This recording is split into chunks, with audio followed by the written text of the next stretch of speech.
Enter the enigmatic realm of literature's most captivating character, the trickster. Unlike the harmless, yet oblivious fool who dances perilously close to disaster, the trickster is a cunning force, weaving through the tapestry of folklore across diverse cultures. Picture the fool, whimsically strolling towards an unseen abyss, while the trickster, with a sly grin and quick wit, dances along the edge, daring to blur the lines of convention. These trickster tales, whispered through the ages, are more than mere entertainment. They are the ancient blueprints of humanity's narrative. They are the unruly disruptors of norms, the architects of chaos, and the champions of unpredictability. From the cunning coyote of Native American lore to the mischievous Loki of Norse mythology, tricksters embody the very essence of boundary-breaking brilliance. In the rich tapestry of world literature, the trickster is not a solitary figure, but a multifaceted gem, reflecting the complexities of human nature. They are the eternal wanderers, defying societal constraints, challenging the status quo, and inviting us to question the very fabric of reality. For where there is a boundary, there the trickster thrives, teasing, testing, and transcending with an irrepressible spirit that resonates through the ages. Tricksters are always on the road, they are the lords of in-between. While we endeavor to trace the trickster to his origin, he continues to play his tricks on us, always evasive, always crossing our conceptual boundaries of definition in which we try to confine him. Perhaps here is a first lesson to be learned from the trickster. Whatever we do, he is always one step ahead of us. The victims of people such as con men and snake oil salesmen are those who are unconscious of trickster.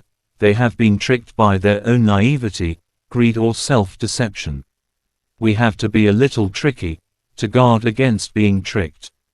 There can also be people who really believe that they are helping others, but are in fact tricking them. In this case, both perpetrator and victim are unconscious of trickster. Trickster is disruptive only when it operates unconsciously in our lives as an autonomous entity.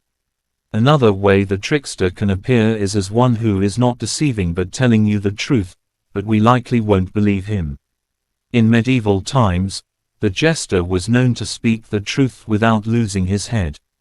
He was the only person who received permission from the king to be allowed to tell it like it is, and was an important figure in the royal courts. To make his special privileges known, he wore a cap, in bells and a fool's scepter, mirroring the king's crown and scepter. Trickster is present in us as soon as we gain awareness of our ego in our childhood. It is the most primitive progression to the hero myth, but a necessary step towards becoming mature and whole. The trickster cycle corresponds to the earliest and least developed period of life. Trickster is a figure whose physical appetites dominate his behavior. He has the mentality of an infant. Lacking any purpose beyond the gratification of his primary needs, he is cruel, cynical, and unfeeling. This figure, which at the outset assumes the form of an animal, passes from one mischievous exploit to another. But, as he does so, a change comes over him. At the end of his rogue's progress he is beginning to take on the physical likeness of a grown man. Trickster rises against the restrictions and authorities. Just like the id, the unconscious instinctual component that is present at birth, the source of instant gratification, of bodily needs and wants, emotional impulses, and drives, that is in constant conflict with the superego, the internalization of cultural rules, which helps us act in socially acceptable ways. Tricksters usually have an enormous libido, and often present scatological themes. An early and innocent form of trickster is parents playing peekaboo with their children to make them laugh. Trickster comes to us when we are too serious, rigid, when we follow rules and schedules, and when we lack a sense of humor. He causes us to forget what we intended to remember, say things we later regret, or appear in the form of a Freudian slip, and cause laughter. Perhaps no philosopher has written about the importance of laughter as eloquently as Nietzsche. He writes, I would really allow myself to order the ranks of philosophers according to the rank of their laughter, right up to those who are capable of golden laughter. And assuming that the gods also practice philosophy, I don't doubt that in the process they know how to laugh in a superhuman and new way, and at the expense of all serious things. Gods delight in making fun. Even where sacred actions are concerned, it seems they cannot stop laughing. Laughter mediates between the sacred and the profane, where Trickster resides. Laughter represents an attitude toward life and toward oneself, especially laughing at oneself. To laugh is deep inner work. It breaks through our persona and opens us up to a profound message. Trickster pinches us and tells us that life is a play. We are the actors on a vast stage following a predetermined script. However, he also tells us that we don't necessarily have to follow the script, that we can make our own, improvise and not be afraid of making mistakes, but rather laugh at them. We have the freedom and responsibility to do so. This is a core aspect of existentialist philosophy which teaches us to become authentic and discover who we truly are. We can deceive others or be deceived, but we can never deceive ourselves. Trickster forces us to look at ourselves in the mirror, and to the persona that we are putting on to impress others, to the detriment of our instinctual needs, our creativity and playfulness that is so vital to give us the energy that we need in our daily life. Trickster is against any authority, as he wants to do what's best for him, and he is never going to put someone else before himself. He pokes holes in rigid boundaries and calls into question fundamental assumptions about the way the world is organized, and reveals the possibility of transforming them, even if often for ignoble ends. It is the figure that pushes us to question those in power, and the limitations and rules that are imposed on us. His energy sweeps in and delivers hard knocks in an attempt to wake us up as individuals and as a culture. He steps in and points things out, asking a culture to look at its own folly, addressing hot topics with wit and humor, shining a light into shadowy areas and bring public attention to the underbelly of society. Comedians help deliver the trickster's message, which can often be at the cost of their own mental stability.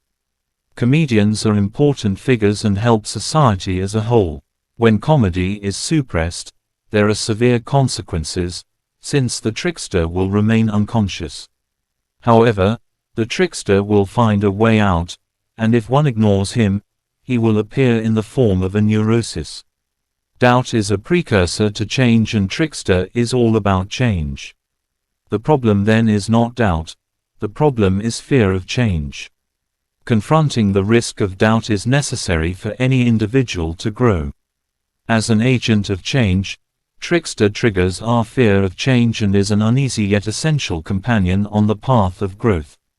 The origins, liveliness, and durability of culture require that there be space for figures whose function is to uncover and disrupt the very things that cultures are based on. The totality of life consists of order and chaos, and the spirit of this disorder is the trickster. He is the Dionysian god of wine and music that connects us to instinctual forces that lie outside the bounds of all things civilized, and who seeks to break conventions and take us into wild, untamed places. Nietzsche, who called himself the last disciple of the philosopher Dionysus, wrote, "I say to you, one must still have chaos in oneself to give birth to a dancing star. Without chaos, society loses its culture, the system becomes flawed, stale and bureaucratic." Therefore, Trickster not only destroys old values, but also creates new values. He reshapes the surrounding world with inner magic, continually weaving old into new. In spite of all the disruptive behavior, tricksters are regularly honored as the creators of culture. They are imagined not only to have stolen certain essential goods from heaven and given them to the race, but to have gone on and helped shape this world so as to make it a hospitable place for human life. Apart from creation, Trickster teaches us that we all have the capacity for destruction.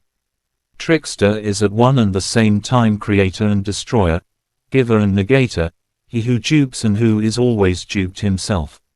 The person who appears to be too kind, or pure on the outside, and is suppressing his true emotions, may suddenly become self-destructive or engage in sinful behaviors.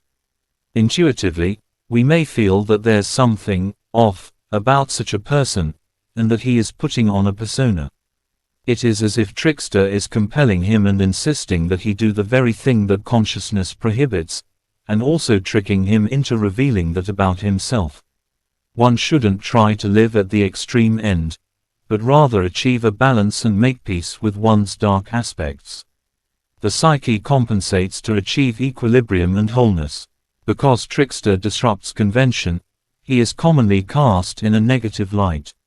However, this is wrong, since he knows neither good nor evil, yet he is responsible for both. He has both a light side and a dark side. Though, he always presents an element of playfulness.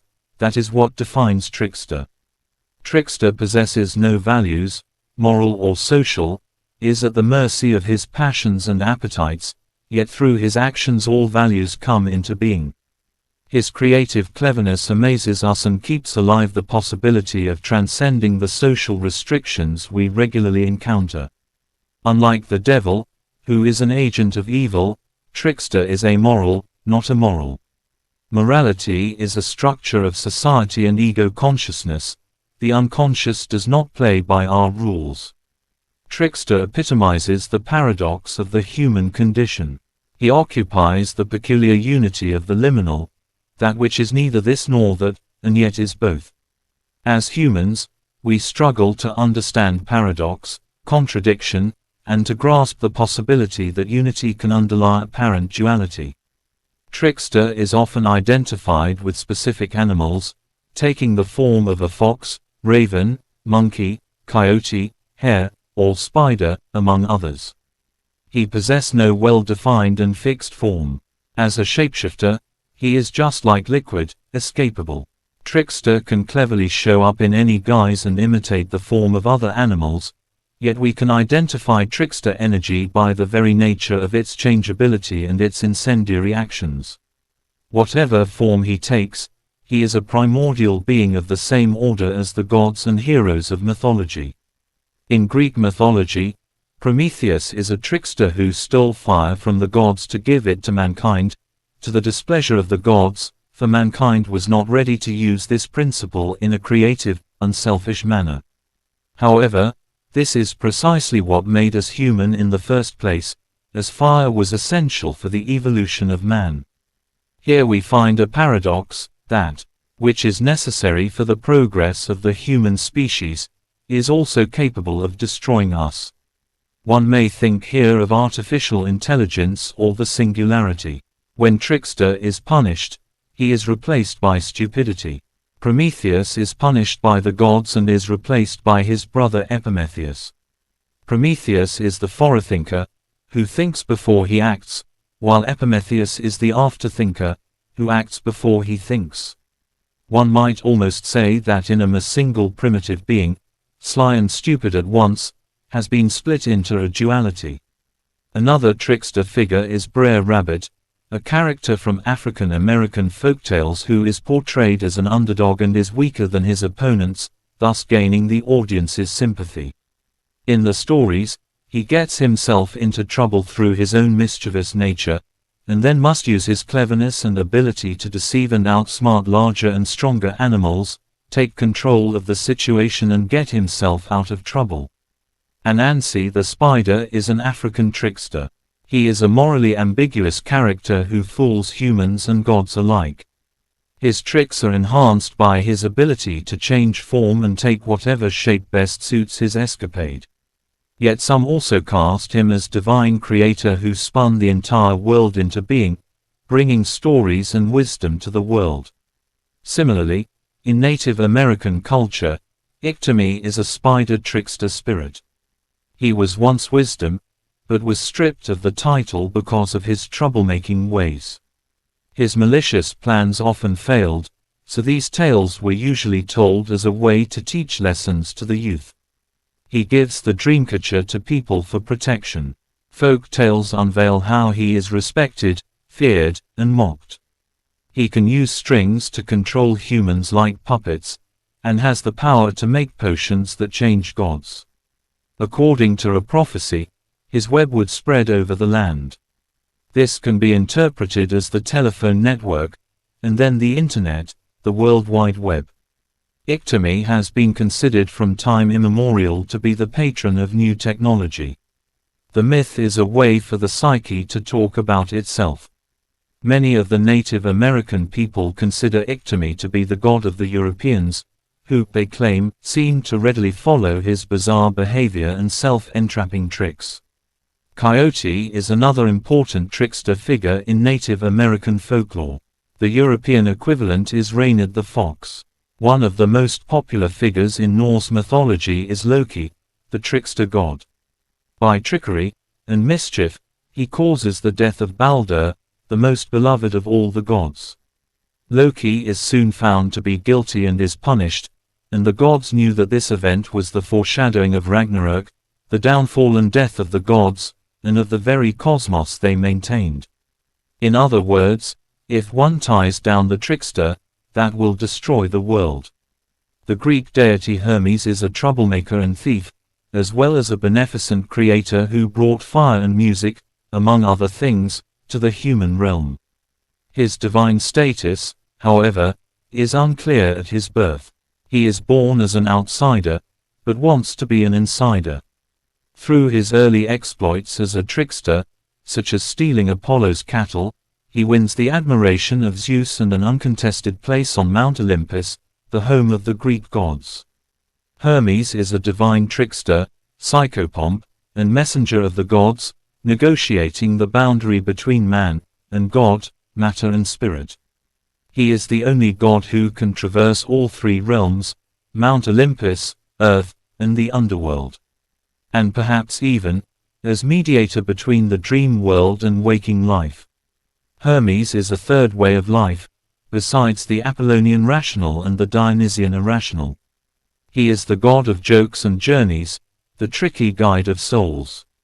When enemies invaded his city, Hermes dressed as a simple shepherd and carried a ram around the city, and wherever he walked he created safety.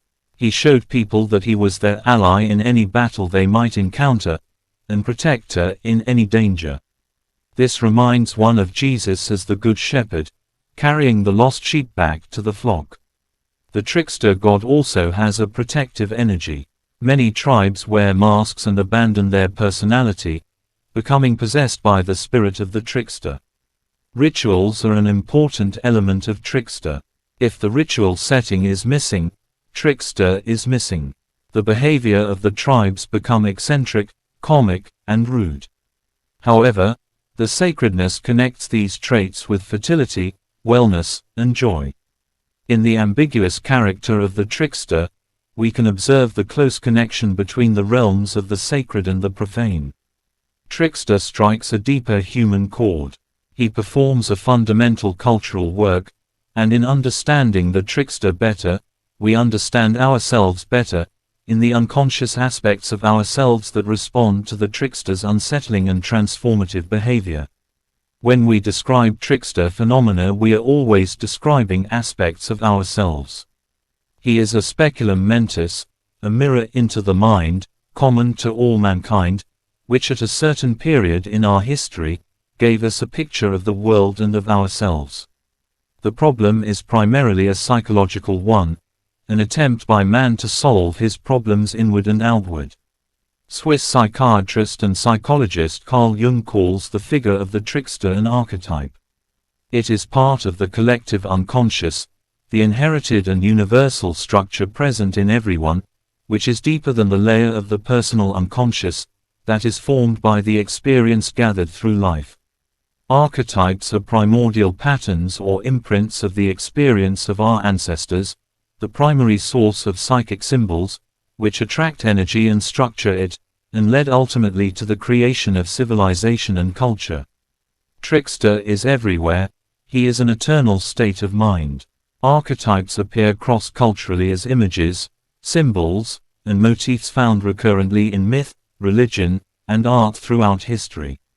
There are numerous examples of archetypes such as the wise old man, the great mother, the hero, and the trickster, to name a few.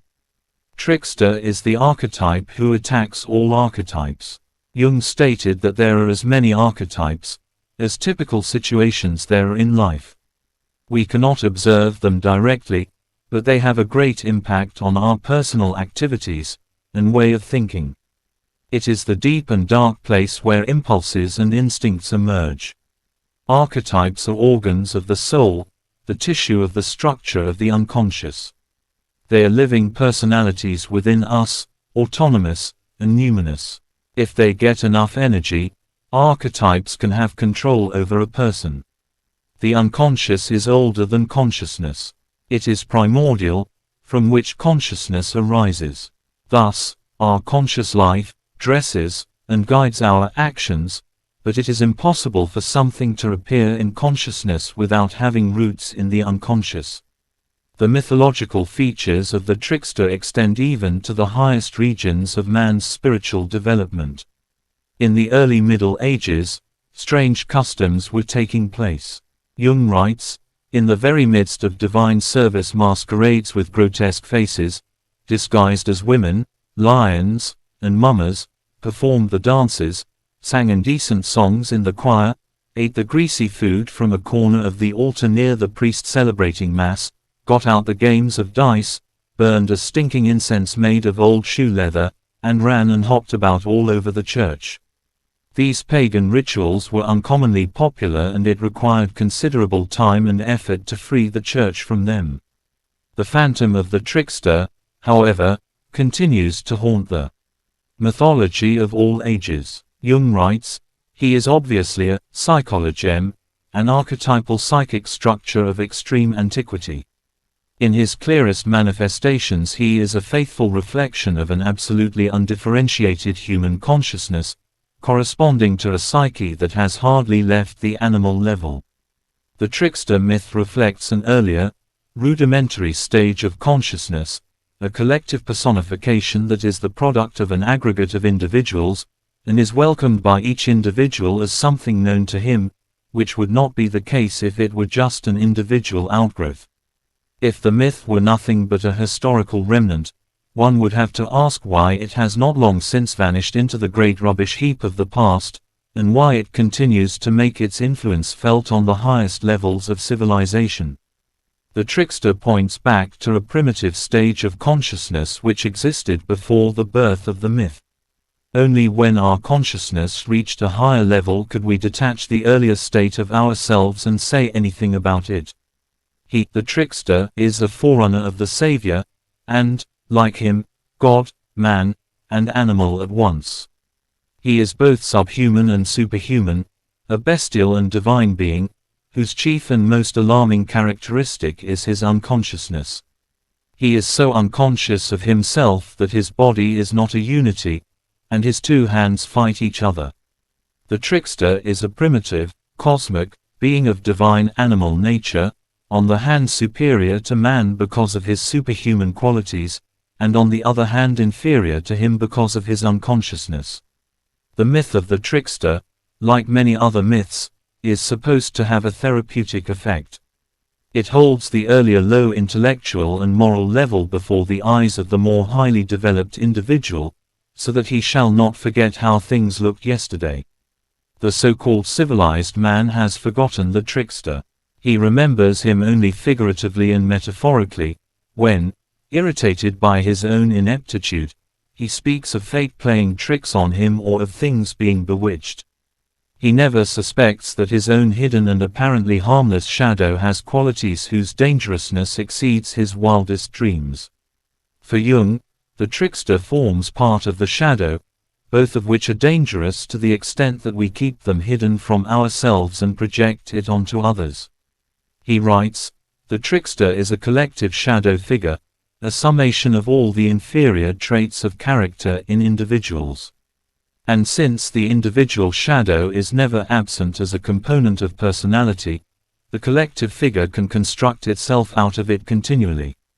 Not always, of course, as a mythological figure, but, in consequence of the increasing repression and neglect of the original mythologems, as a corresponding projection on other social groups and nations. The collective trickster energy is present in someone who looks like a leader, but is really the great pretender, one who convinces the people by promising truths, but delivering lies. This figure appears, disappears, and reappears, throughout all of human history. We think that the danger is the one who's trying to break into our house, but little do we know of the dangers of the unknown and repressed part of ourselves, which causes us to lose our own self. Our self, behind our self concealed, should startle most. The trickster accompanies us into the rabbit hole, to the depths of our unknown self, to the valley of the shadow of death. However scary it is, trickster helps us to find depths in ourselves that we didn't know were there. While the shadow helps us know our morality, the trickster is concerned with helping us reduce the sin of pride. He keeps us from being too confident in ourselves, since hubris forecasts a fall. Trickster is important in individuation because he helps deflate ego inflation, when we become controlling, arrogant or narcissistic. The healthy ego is our sense of who we are, serving as a bridge to the inner world. The trickster is the ego demolitions expert who helps us become more realistic about our psychological limitations and ultimately our spiritual limitlessness.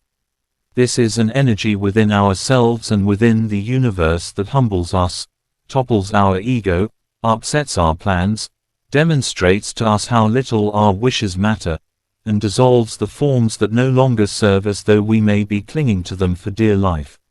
When the ego is at its height, the trickster takes a little pin and bursts our bubble of greatness, and as we start to see the reality of things, everything that we thought to be meaningful, power, money, fame, pleasure, becomes meaningless. Trickster helps to humble us down, and tells us that our power is limited in the vast universe. This surrender is a necessity for self-realization and a connection with the divine. Instead of the great helping the lowly, trickster reverses this and disguises himself as someone very lowly, but this lowly person overcomes the so-called great person, one who has an inflated ego. The Bible has a passage that expresses this trickster energy clearly. But God hath chosen the foolish things of the world to confound the wise, and God hath chosen the weak things of the world to confound the things which are mighty. And base things of the world, and things which are despised, hath God chosen, yea, and things which are not, to bring to naught things that are. No matter how lowly you are, or how utterly useless you might feel in life. The elusive figure of Mercurius in alchemy embodies the essence of the trickster archetype, mirroring the complexities of the human psyche in its fluid and enigmatic nature. Like Quicksilver, Mercurius dances between realms, embodying the dualities of spirit and matter, light and shadow. Jung's exploration of Mercurius unveils a tapestry of paradoxes, where the trickster's penchant for mischief intertwines with the divine. Mercurius is a shapeshifter, a cunning jester, and a relentless seeker of truth, a reflection of our own capacity for transformation and transcendence. In the alchemical quest for the philosopher's stone, Mercurius serves as both guide and obstacle, embodying the journey towards the integration of opposites within the self. Through his ambiguous nature, he challenges our preconceptions and invites us to embrace the complexity of our own existence. Yet, in this labyrinth of symbolism, Mercurius remains a beacon of hope, a bridge between the realms of light and darkness, a symbol of redemption and enlightenment. Whether viewed through the lens of Christ or Lucifer, Mercurius embodies the eternal struggle and the potential for spiritual rebirth. In the alchemical process of individuation, Mercurius beckons us to confront our own shadows, to embrace our inherent contradictions, and to journey towards wholeness.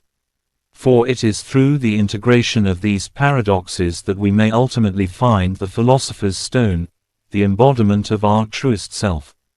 On the contrary, as we have seen, in many ways it points to the devil, who is known at times to disguise himself as an angel of light. The paradoxical nature of Mercurius reflects an important aspect of the self, the fact that it is essentially a union of opposites, and indeed can be nothing else if it is to represent any kind of totality. The elusive philosopher's stone, the central symbol of alchemy, which allows one to turn base matter into gold, is a product of a real trickster, Mercurius, who drove the alchemists to despair. For Jung, the philosopher's stone is not found externally, but in ourselves. The trickster, in the form of the alchemical Mercurius, can be said to contain the totality of the psyche, both the unconscious and the conscious mind, the known and the unknown, and the light and dark within us all. The psyche seeks balance, not staying in extremes, but a combination of opposites. The transcendent function in alchemy is where the psyche finds the midpoint. This occurs when the time is just right, that is, in synchronicity. In a way, not enough, or too much, are the trickster, the extremes are how we get tricked. However, trickster is trying to point us towards the center, to the path of individuation. This reminds one of what Aristotle said about virtue, that it is a point between a deficiency and an excess of a trait. For instance, the golden mean of confidence is between self-deprecation and vanity. As one becomes more balanced in life, one also reaches psychic wholeness.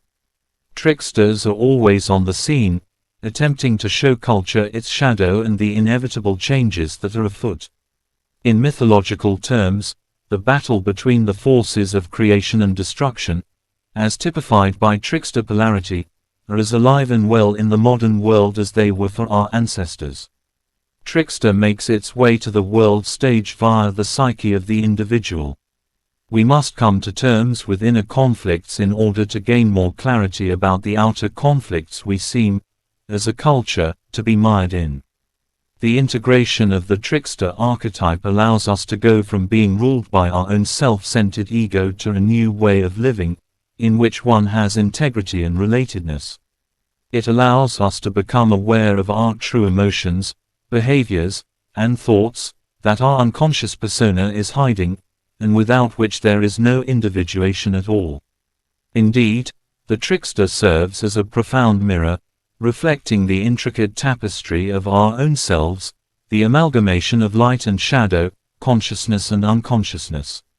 Through its disruptive antics, the trickster beckons us to awaken from the slumber of complacency, urging us to confront the paradoxes that lie at the heart of our existence.